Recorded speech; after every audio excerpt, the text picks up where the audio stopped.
హైదరాబాద్లో outer service రోడ్డుపై పెను ప్రమాదం తప్పింది. మంచిర్యాలలో వాహనదారులకు పెను ప్రమాదం తప్పింది. 3 రోజుల నుంచి కురుస్తున్న భారీ వర్షాలకు పెద్ద బండరాయి జారిపడింది. ఆ సమయంలో వాహనదారులు అప్రమత్తమవడంతో ప్రమాదంలో ఎవరికీ ప్రాణ నష్టం జరగలేదు. ప్రస్తుతం రోడ్డు మీద బండరాయి చుట్టూ భారీ గేట్స్ ఏర్పాటు చేశారు. మరిన్ని వివరాలు మా ప్రతినిధి సుజాత అందిస్తారు. మంచిరేవుల నిన్న మొన్నటి వరకు ఈ ప్రాంతం పెద్దగా ఎవరికి తెలిసుండదు. నిన్న జరగరానిది జరిగి ఉండుంటే పెను సంచలనంగా మారేది ఈ ప్రాంతం. ఇప్పుడు ఇదంతా నేను ఎందుకు చెప్తున్నా అనుకుంటున్నారా? గడిచిన 10 రోజుల నుంచి హైదరాబాద్లో భారీ నుంచి అతి భారీ వర్షాలు పడుతున్నాయి. ఈ నేపథ్యంలో కుంటలు, చెరువులు, నాలాలు అన్నీ జలమయమైపోయాయి. లోతట్టు ప్రాంతాలు మునిగిపోయాయి. ప్రజలు చాలా తీవ్ర ఇబ్బందులు పడినటువంటి పరిస్థితి మనం చూసాం. నిన్న ఎగ్జాక్ట్గా సాయంత్రం 7 గంటల ప్రాంతంలో ఈ మంచిరేవుల ప్రాంతంలో ఉన్నటువంటి గుట్టల్లో నుంచి ఒక పెద్ద బండరాయి వచ్చి సడన్గా రోడ్డు మీద పడ్డది. దీంతో ప్రయాణికులంతా కూడా భయానికి గురి అయ్యారు.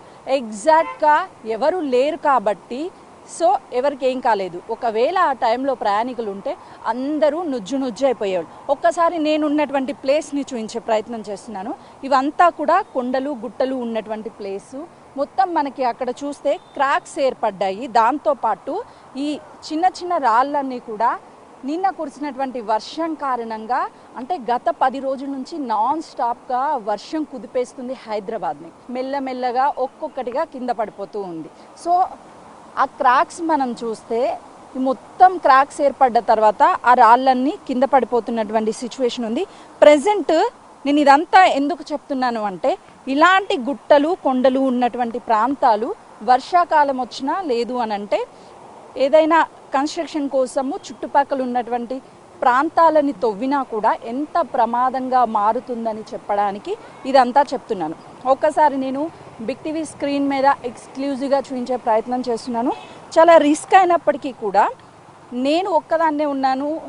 అక్కడికి వెళ్ళేటువంటి టైంలో కొంత భయం ఉన్నప్పటికీ, ఒకవేళ వాహనదారులు నిన్న ఈ బండరాయి పడిపోయినప్పుడు కానీ ఉండుంటే ఎంత ప్రమాదం జరిగేదో అని చెప్పడానికి ఇది ఒక ఎగ్జాంపుల్.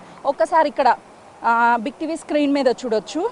కొన్ని వేల క్వింటాల వరకు ఉన్నటువంటి ఈ బండరాయి ఒక్కసారిగా 50 అడుగుల పైనుంచి కిందకి పడితే ఆ ప్రమాదం ఊహించడానికే చాలా భయం వేస్తుంది. నేను ఎగ్జాంపుల్కి చెప్తున్నాను. ఒక చిన్న బండరాయిని ఇక్కడ నుంచి ఒక 30 మీటర్స్ దూరంలో విసిరేస్తే అక్కడ ఉన్నటువంటి వ్యక్తులు కావచ్చు, లేకపోతే వాహనాలకు కావచ్చు, ఖచ్చితంగా కూడా వాహనాలైతే డ్యామేజ్ అయ్యే అవకాశం కనిపిస్తుంది, వ్యక్తులకైతే గాయపడే అవకాశం కనిపిస్తుంది. మరి ఇంత పెద్ద బండరాయి పడితే అక్కడ ఉన్నటువంటి వాహనదారుల సిచ్యువేషన్ ఒక్కసారి ఆలోచిస్తేనే ఎంత భయానికి గురి చేస్తుందంటే, ఈ లోపల కూడా మనం చూడొచ్చు. చాలా రిస్క్ అయినప్పటికీ కూడా, అంటే దాదాపు ఈ లోపల ఎవరైనా చిక్కుకుపోతే, ఈ రాయి పడిపోతే నుజ్జు అయిపోతారు. కనీసం వాళ్ళని ఐడెంటిఫై కూడా చేయలేనటువంటి పరిస్థితి ఉంటుంది. ఈ పెద్ద బండరాయి కాబట్టి ఇలా ప్రమాదం ఎక్కువ తీవ్రత ఉండే అవకాశం కూడా చాలా స్పష్టంగా మనకి కనిపిస్తుంది. ఒకసారి నేను ఈ బండరాయిని ఇక్కడ ఉన్నటువంటి చుట్టూని కూడా చూపించే ప్రయత్నం చేస్తాను మా కొలీగ్స్తో. చిన్న బండరాయి అయితే ఈ బండరాయిని ఇక్కడ నుంచి తొలగించడానికి మహా అయితే ఒక 10 మంది, 100 మంది, 50 మంది సహాయంతో ఈ బండరాయిని నెట్టేయచ్చు, ఇక్కడ నుంచి తొలగించవచ్చు. ఎందుకంటే ఇది నేను చెప్తుంది కామెడీ కోసమో లేకపోతే ఇంకొక విషయం కోసం కాదు. అంటే ఈ ప్రమాద తీవ్రత ఎంత ఉంది అని చెప్పే ప్రయత్నం చేస్తున్నాం. మేము ఒక్కసారి ఈ బండరాయిని నెడుతున్నాం చూడండి.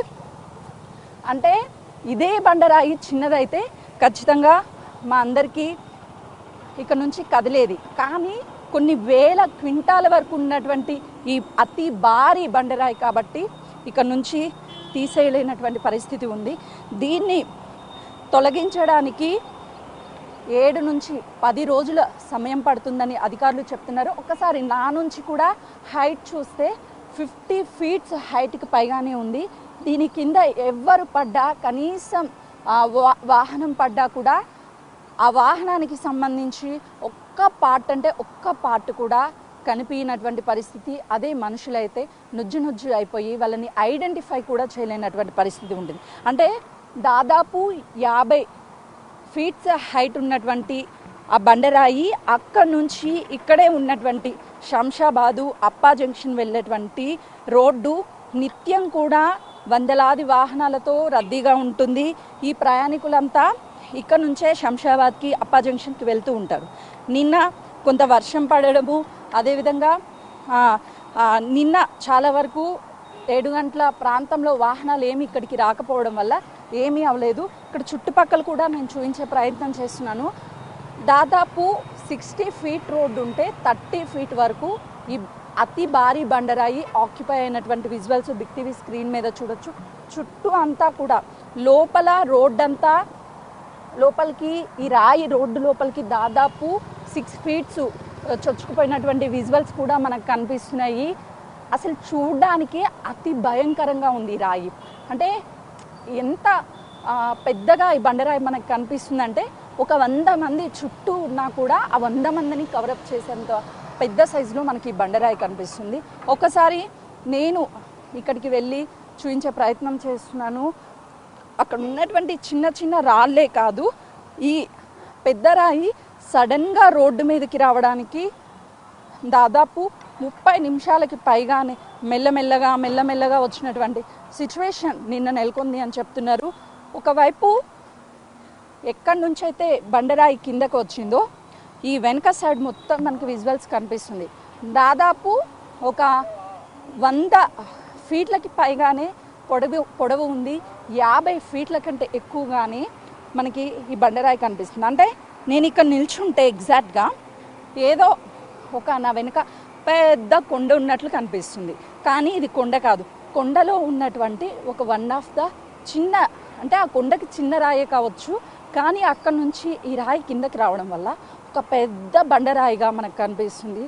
సో ఇది పబ్లిక్ మీద పడితే ఆ సిచ్యువేషన్ ఎలా ఉంటుంది అనేది కూడా చాలా క్లియర్గా అర్థమవుతుంది. అయితే ప్రధానంగా ఇక్కడ అర్థమవుతుంది ఏంటి అంటే అధికారుల నిర్లక్ష్యం కళ్ళకు కట్టినట్టుగా కనిపిస్తుంది.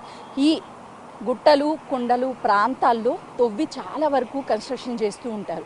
సో ఆ పక్కనే ఉన్నటువంటి రాళ్ళని వదిలేస్తూ ఉంటారు. ఆ టైంలో వర్షాలు పడినప్పుడు నానిపోయి ఈ కొండల్లో ఉన్నటువంటి, గుట్టల్లో ఉన్నటువంటి రాళ్ళన్నీ కూడా రోడ్డు మీదకి వచ్చి ప్రమాదంగా మారుతున్నాయి. మరోవైపు ఇలాంటి గుట్టలు, రాళ్ళు ఉన్నటువంటి ప్లేస్లో చుట్టూ కంచెలాగా ఏదైనా ఏర్పాటు చేస్తే ఇలాంటి ప్రమాదాలు జరగవు అని చెప్పేసి వాహనదారులు చెప్తున్నటువంటి పరిస్థితి ఉంది. మొత్తానికి నిన్న వాహనదారుల అదృష్టం అనే చెప్పవచ్చు. ఎవరికి ఎలాంటి చిన్నగా కూడా ఏమీ కాలేదు. సో ఇది చాలా వరకు అదృష్టంగా వాళ్ళు భావిస్తున్నారు. కానీ ఈ ప్రాంతం అంతా కూడా గుట్టలు ఉన్నాయి కాబట్టి ఈ గుట్టలన్నిటినీ ఇక్కడ నుంచి ఏదైనా సరే నెట్ కావచ్చు, లేకపోతే ఏదైనా ప్రొటెక్షన్గా చుట్టూ ఏర్పాటు చేస్తే ఇలాంటి ప్రమాదాలు జరగవు అని చెప్పేసి వాళ్ళు చెప్తున్నారు. కేవలము ఇప్పుడు ఈ బండరాయి మాత్రమే పడింది, కానీ చుట్టూ ఉన్నటువంటివి కూడా ఎప్పుడైనా కింద పడే అవకాశం చాలా స్పష్టంగా కనిపిస్తుంది. ఓవరాల్గా చూస్తే ఈ చుట్టూ మంచిరేవుల ప్రాంతం చుట్టూ కూడా ఇలాగే కొండలు, గుట్టలు ఉన్నాయి. వీటన్నిటికీ నెట్ కానీ ఏదన్నా ఏర్పాటు చేసి ఇలాంటి ప్రమాదాలు జరగకుండా చూసేటువంటి బాధ్యత అధికారుల మీద ఉంది అని చెప్పేసి వాహనదారులు చెప్తున్నటువంటి పరిస్థితి ఉంది. కెమెరామెన్ శ్రీనుతో సుజాత, మంచిరేవుల.